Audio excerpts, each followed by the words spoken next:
اور حضرت سے سوال یہ ہے حضور کہ دنیا اپنے کاموں کو اسمارٹ بنا کر بہت تیزی سے ترقی کر رہی ہے، تو کیا آپ لوگوں کو اسمارٹ دین بھی سکھا رہے ہیں جس میں عمل کم کرنا پڑے اور بندہ جنت میں جلدی چلا جائے؟ کہیں تو تفصیل ہوگی اور کہیں مطلب اختصار ہوگا. اب جیسے نماز پڑھنی ہے تو اس کو آپ بولو گے اسمارٹ کر دو اور ریڈیوس کر دو، تو 2 کے بدلے 1 سجدہ کر دیں، 4 رکعت کے بدلے 2 رکعت کر دیں. وہ جتنا شریعت نے حکم دیا ہے اتنی قراءت بھی کرنی ہوگی، جتنا اسلام نے تسبیحات پڑھنے کی ہمیں مطلب ترغیب ارشاد فرمائی وہ تسبیحات پڑھنی پڑے گی. لیکن یہاں لوگوں کے ذہنوں میں یہ بات آتی ہے کہ جناب اگر دعوت اسلامی کے قریب آنا ہے، دین کا کام کرنا ہے، تو کبھی تو آپ 12 ماہ کے قافلے کی بات کر رہے ہوتے ہیں، کبھی کہتے ہیں وقف مدینہ ہو جائیں. آپ نے تو اپنی زندگی دعوت اسلامی کو دے دی، دین کو دے دی، اور آپ کے ساتھ کئی آپ کے رفقا ہیں جو اپنی لائف دے چکے ہیں. تو اتنا سب کچھ کرنا پڑے گا جنت میں جانے کے لیے دین کا کام، یا کوئی شارٹ کام بھی، کوئی تھوڑا سا کام بھی بتا دینا تو وہ بھی ہم کر کے ہم بھی کوئی آپ کے ساتھ ساتھ جنت میں چلے جائیں؟ حدیث پاک ہے جنت تلواروں کے سائے میں ہے. پہلے تو جانیں قربان کی جاتی تھی اور جاتے تھے اور جان قربان کرتے تھے. اب وہ دور تو ہمارا ظاہر ہے اس طرح کا فی الحال تو نہیں ہے کہ ہم جانیں قربان کرتے. ہم تو آپ سے ٹائم لے رہے ہیں، آپ کی جان کہاں لے رہے ہیں؟ جان ہوگی تو ہمیں ٹائم دیں گے نا، اور آپ اپنے لیے دیں گے. تو جتنی نیکیاں کریں گے اتنا آپ کے لیے فائدہ ہوگا. وہ بولتے جتنا گڑ ڈالو گے اتنا میٹھا ہوگا. تو یعنی آپ کی طرف سے، دعوت اسلامی والوں کی طرف سے کوئی ایسا انفسائز نہیں ہے، کوئی تاکید نہیں ہے کہ بھائی نفلی روزے بھی رکھنے پڑیں گے تو نوافل بھی پڑھنے ہی پڑیں گے، نہیں پڑھتا کوئی تو گناہگار تو نہیں ہے؟ شرط نہیں ہے، ٹھیک ہے، نہ اس کو دعوت اسلامی سے نکالا جائے گا، ٹھیک ہے، نہ ہر دعوت اسلامی والا اس پر عمل کرتا ہے. ٹھیک ہے. جس کو اللہ توفیق دے ہم ترغیب تو دلائیں گے.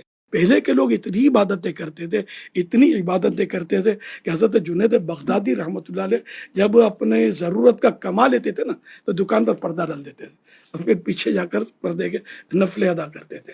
تو ان کا آج میں نے تذکرہ کیا نا، ان کی یہ شان تھی، صدیوں بیت گئی. تو اس طرح مطلب اور بزرگوں کے تقوی، پرہیزگاریاں، ان کی عبادتیں، شیخ عبد القادر جیلانی غوث اعظم رحمۃ اللہ علیہ کی عبادتوں کے کتنے تذکرے کہ کتنا تقویٰ کرتے تھے، کتنا جنگلوں میں انہیں عبادتیں کی. تو مطلب یہ سارے تو ہم آپ کو جنگل میں تو بھیج نہیں رہے، یہ تو چاروں طرف منگل ہی منگل ہے.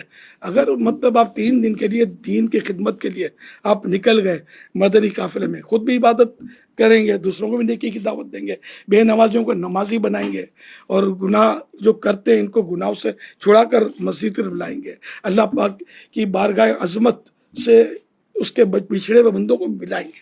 تو یہ تو اچھے کام ہیں. تو اب یہ کہ آپ بولو گے میں کچھ بھی نہ کروں اور میں اچھل کے جنت میں جا پڑوں. اصل میں یہ ہے کہ جیسے نہیں ماننا اس کو نہیں ماننا ہوتا. میں یہ سمجھ پا رہا ہوں کہ جو علماء ہیں ان کا کام امت تک پوری بات پہنچانا ہے. ماشاءاللہ. اور یہ کام حضرت نے کیا. حضرت نے فرض کیا یہ بھی بتایا، واجب کیا یہ بھی بتایا، سنت کیا یہ بھی بتایا، نفل کیا یہ بھی بتایا، مستحب کیا یہ بھی بتا دیا، گناہ کیا یہ بتا دیا، ثواب کیا یہ بتا دیا. اب جنہوں نے صرف فرض پڑھنے کے علاوہ اور کچھ کرنا نہیں اور لوگ باتیں کریں گے تو انہوں نے فرض کو اہمیت دی، باقی چیزوں کو اہمیت بھی نہیں دی ہوگی. ایسا ہی ہے یار ہم پر بات نہ ہے. جنہوں نے داڑھی رکھنی تھی انہوں نے داڑھی کے فضائل بیان کی اور داڑھی رکھنے کی اہمیت بھی بیان کی. تو جنہوں نے داڑھی رکھنی نہیں ہے معاذ اللہ، تو انہوں نے داڑھی اسلام میں ہے کہ اسلام داڑھی میں ہے، اس طرح کی باتیں کر کے لوگوں کو کنفیوز کرنے کی کوشش کی. ایسا ہی ہے. اللہ پاک کی رحمتیں ہمیں ایسے بزرگوں کا سایہ نصیب ہوا ہے. اس پر قوم کو چاہیے کہ اللہ کا شکر ادا کرے کہ اس پرفتن دور میں دین کی اتنی سچی اور مکمل بات بتانے والے موجود ہیں. الحمدللہ. اس کو تسلیم کر لیا جائے. اور کہاں یہ کہا گیا کہ یہ کرنا لازم ہے؟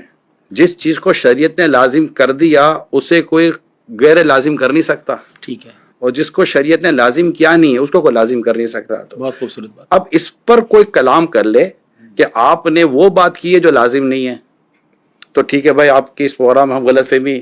غلط میرے تو نزدیک تو 2 چیزیں ہیں عبدالحبیب بھائی، غلطی ہے تو مان لو، غلط فہمی ہے تو دور کر لو.